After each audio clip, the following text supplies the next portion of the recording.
there is no cause designed that has the capacity to swallow the blessing except through our own compromise. No blessing of God works itself unless you work it.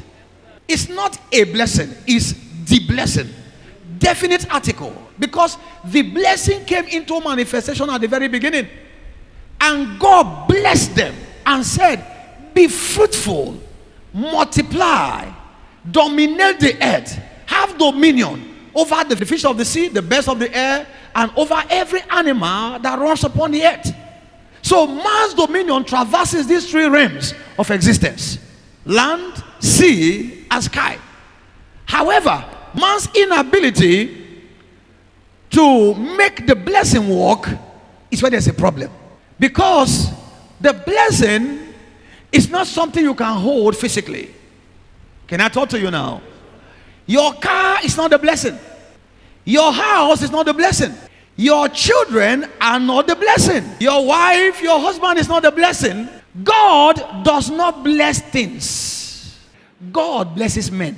And when men are blessed, then things around them begin to respond to the blessing on their lives. It is your understanding that makes any spiritual thing function. The blessing of God, because it's a singular blessing manifesting in a hydra-headed form. The blessing of the Lord rests upon men. And the Bible says it has one major purpose: to make you rich.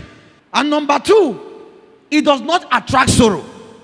So blessing that attracts sorrow, either the operator of the blessing doesn't understand the terms of the blessing, or he has allowed a snake into Eden. Life is spiritual. Life is not financial.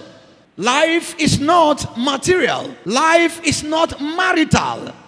Life is not consanguinal. Life is spiritual. When you understand this, your sole drive in life will simply be the desire to grow spiritually. Many make the error of pursuing life as a financial goal. Now, you can arrive at that goal and be terminated, and the enemy will shout it's a goal. Why? Because your approach, your zeal was correct, your pace was good, but your approach was wrong. When you approach life outside of the spirit, there's going to be a problem. Your understanding of life in the spirit will determine the extent of your progression in this life. And the number one thing you need to know about life in the spirit is that nothing happens on its own. You can't succeed by guesswork. You want to feel your way through life. What am I touching now?